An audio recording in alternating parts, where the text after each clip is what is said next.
Good morning. Ben, you're up early.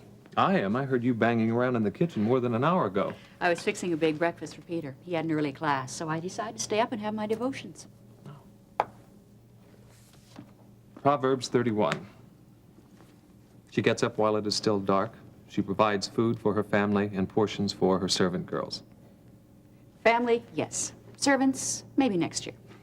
You want some coffee? No, not right now. What are you writing? Oh, this is my prayer list. Well, actually, it's more like a journal. Is it private? No. Ah. Oh, I like this one. August 29th, 1981. Please give Lori wisdom regarding Russ and lead into her life the man you would have as her husband.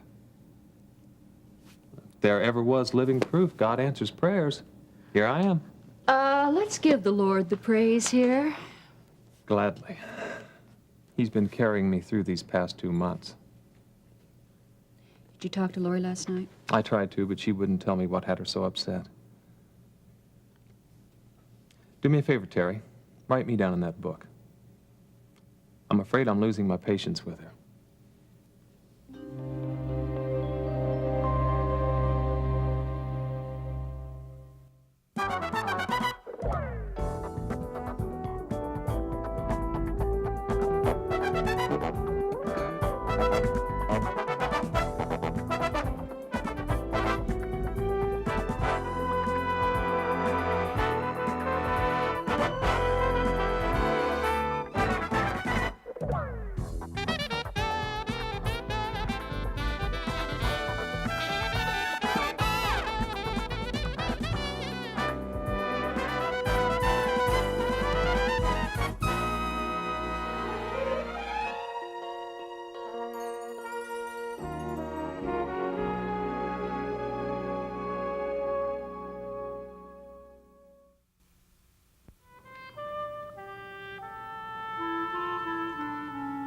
Losing patience. I don't know, maybe I shouldn't even discuss it. I mean, we've been concerned about Lori for so long, I've been afraid to talk about my problems. No, Ben. Don't hold it inside. Lori's acting like a child. She's warm and friendly one minute, the next minute she's sullen and she's snapping at me. And it hurts me. I fight my reflexes to strike back at her. I love her so openly, and I tell her so much that I leave myself completely vulnerable. And Terry, when she doesn't respond, it hurts me deeply. Then I get so angry at myself knowing everything that Lori's been through. And here I am, worrying because I haven't had my fair share of sweet embraces and soft words. Here I am, griping because my desires aren't met. When she has suffered so much physically and emotionally, and I swing from indignation to guilt.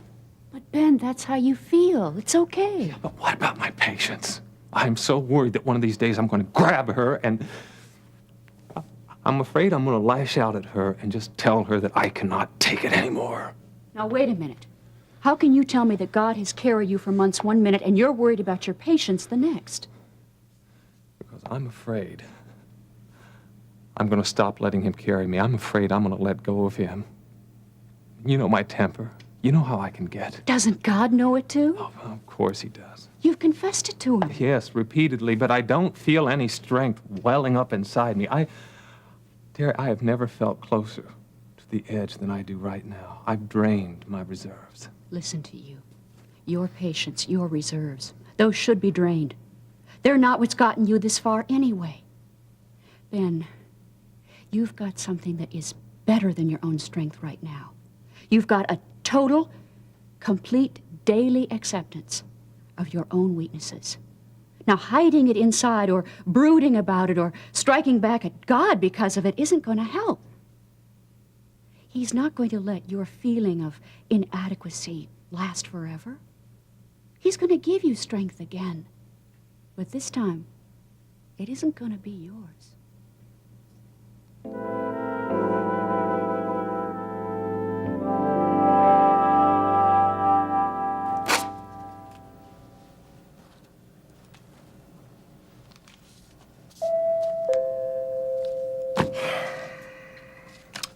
Nothing is certain except death, taxes, and now interruption.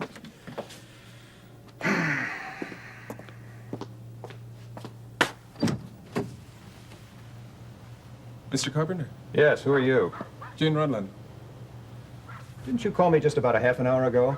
Yes, And I told you I was busy. but this is important. It's about Miriam. I ran into your mailman on the way up the walk.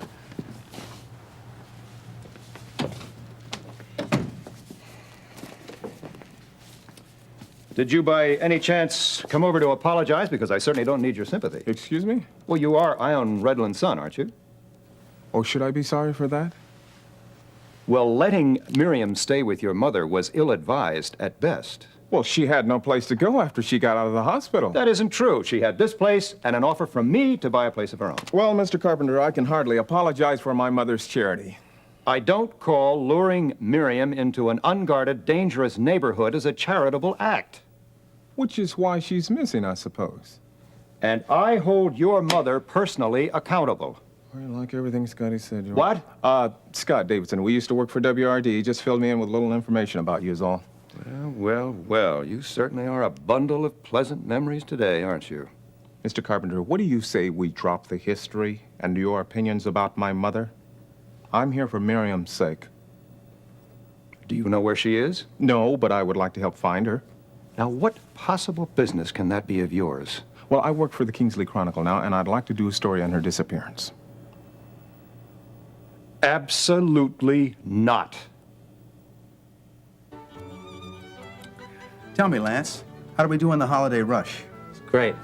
It's funny, even our business picks up this time of year.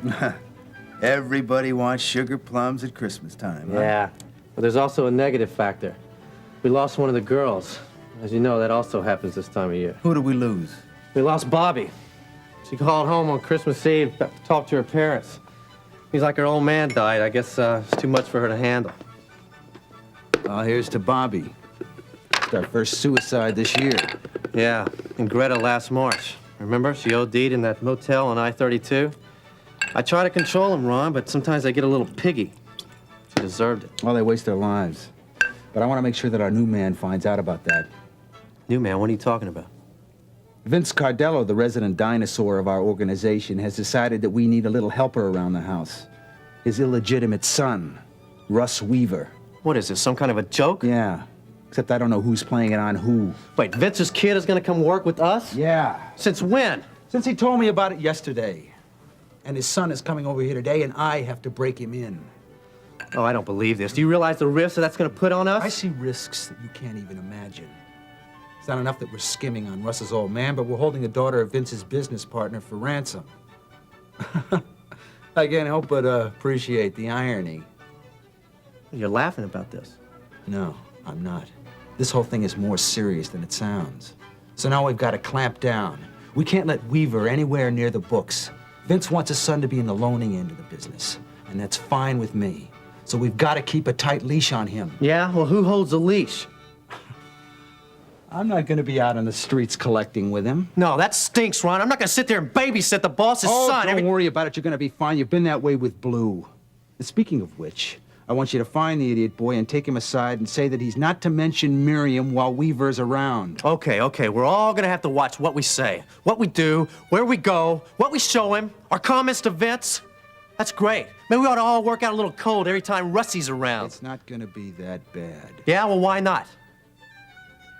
I don't think Junior's going to stay around all that long. What do you mean, no article? It could help find her. No. I absolutely forbid it. Mr. Carpenter, this paper has very widespread circulation. Who knows? Some reader could have some kind of information about Miriam's whereabouts. Then let the police do the legwork. It's their job and they do it best. Fine, but let's give them all the help that we can. The story might get picked up by a wire service and go all over the country.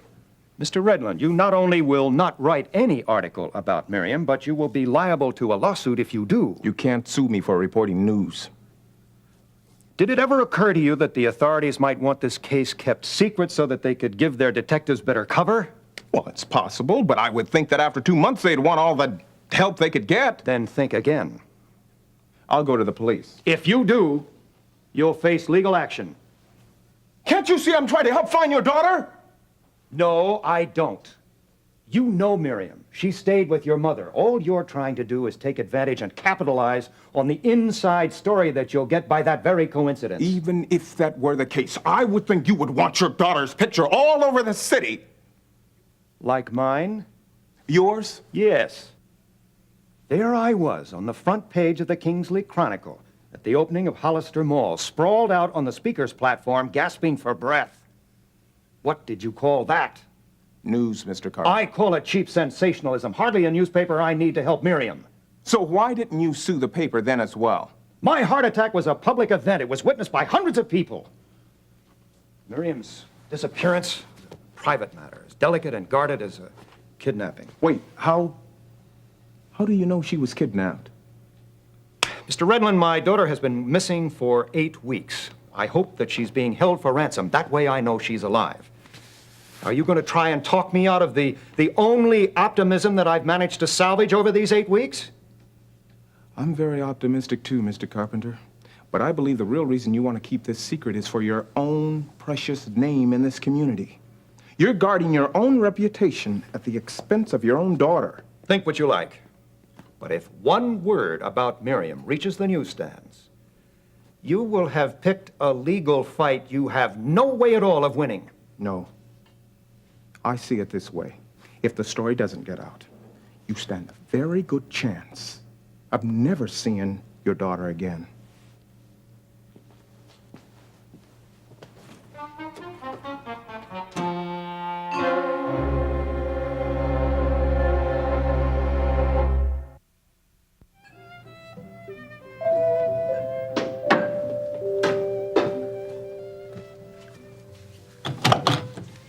Russ Weaver? Yeah. Go. Hello, Weaver. I'm Ron Washington. Nice to meet you. And this is Lance. Lance. Hey, you're on time. Yeah, well, I'm always on time. Pull up a seat. Can I, fix you a drink? No, thanks. I usually stay away from this stuff. Well, outside of the fact that you're prompt and you're sober, what can you tell me about yourself? Well, where do you start? Vince is my father, Yeah, the fact that you're here proves that, kiddo. and I'm ready to go to work, do whatever you've got for me. Tell me a little about your background, Weaver. I thought this kind of business where men like to keep the secrets. No, not from their bosses. And him, is he my boss too? Lance will be overseeing you a bit more directly than me. Just what is it that you have to hide? As a matter of fact, nothing. I went to Kingsley College. You. Pre-med, played football. Yeah? You did play football, huh? Yeah, as a matter of fact, I did. You play? No, I was one of the punks that rumbled under the bleachers. Oh, yeah. I'm surprised you went to college. I think Lance meant high school, but he's not the subject here. Pre-med, huh? That must have been a tough load. It was, but I did pretty well, especially in anatomy. Anatomy. Yeah. You know, I learned a little about anatomy myself out in L.A. Is that right? Yeah, like take the ganglion. It's a little nerve just outside the brain. And if you hit somebody with an uppercut and drive it right into the ganglion, you could hurt somebody and you could never have an argument again with them. Yeah, and tell him you didn't learn that in no anatomy class, Ron. So what did you do with your pre-med degree? I worked for a little while over at Kingsley General. Kingsley General, huh? I think Lance had a few ties with them. Yeah, I sent a lot of people over there. What happened to your job there? Yeah, it just didn't work out. Had to work for some stodgy old-timer. Didn't know what he was doing. Yeah, we know how rough that can be, right, Ron? You're not going to tell me that you were fired from your position, are you? Yeah, as a matter of fact, I was fired. I improved their system. Held everybody accountable for their workload. Who appreciates that, right? I can assure you, Weaver, that we appreciate it very much. Wow, it's Super Cat. Come on, Yeah. Blue. Don't hurt him, Blue. Oh, watch out for the bank robber, Super Cat.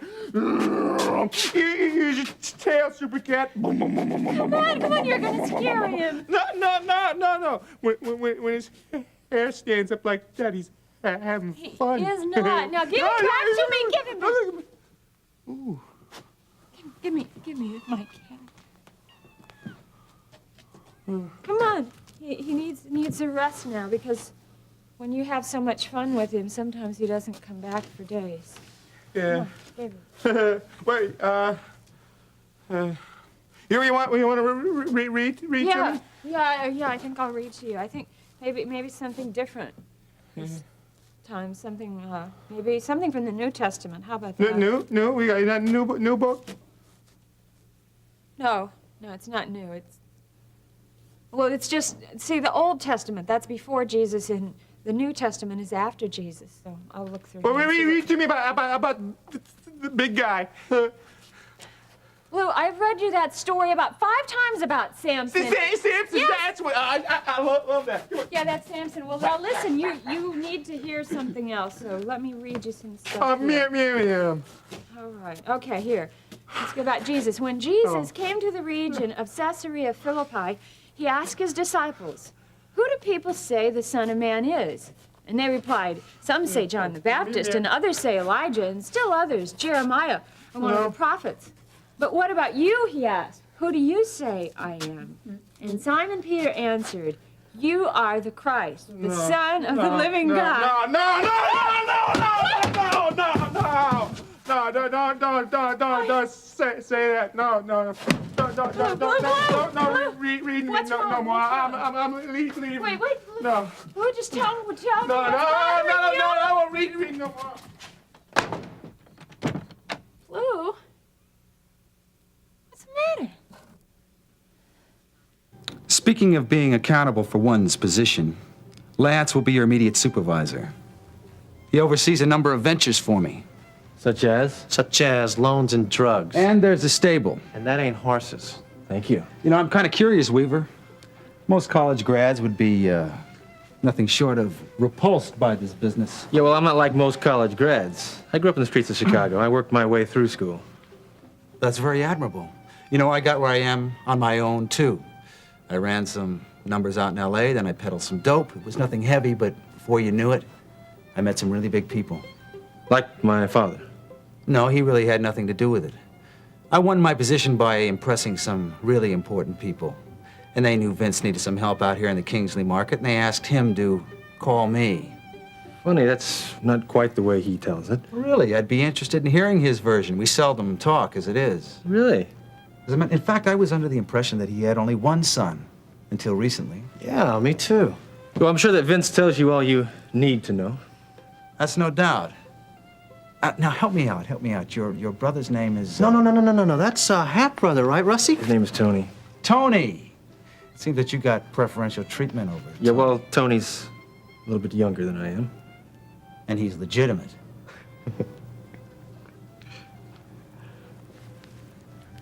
Hey, you should be honored. Why is that? Well, Vince hardly ever talks about his personal affairs with his subordinates.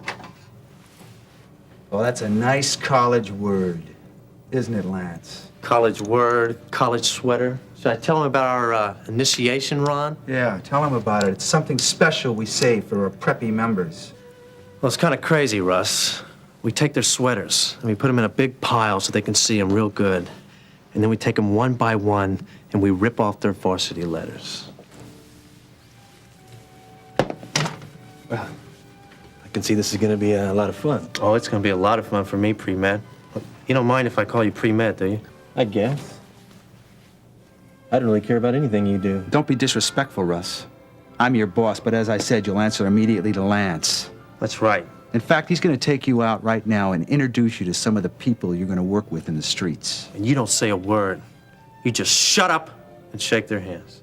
Now, don't worry about Weaver. I think he's going to do just fine.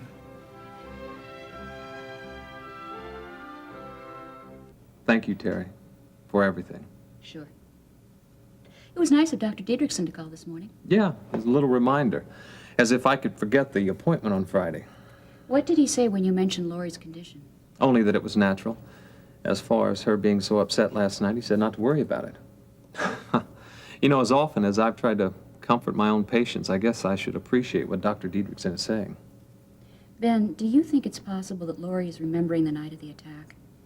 Why do you say that?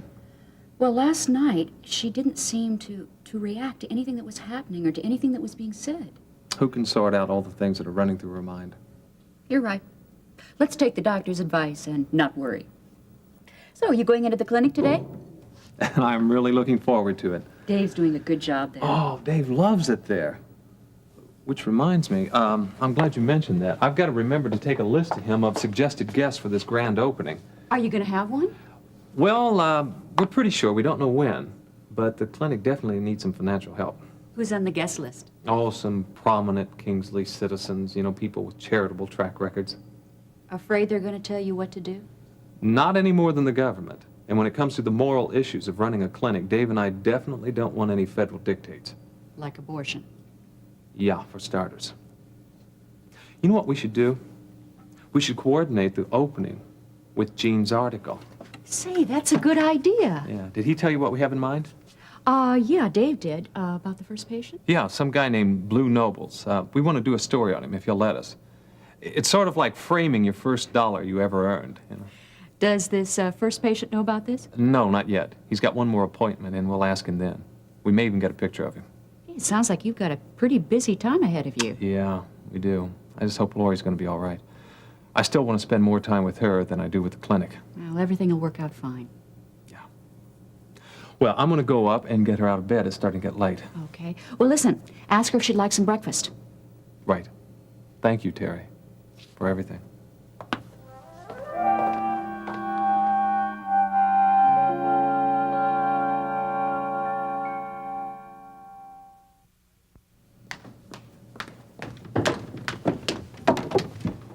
Is she down here? What? Lori, she's not up in her bedroom. She's nowhere upstairs? No, I looked everywhere. In your room, in Peter's room. But she was in your room this morning. You saw her. Well, she's not there now. I looked for a note, and there wasn't one. Terry, she's gone.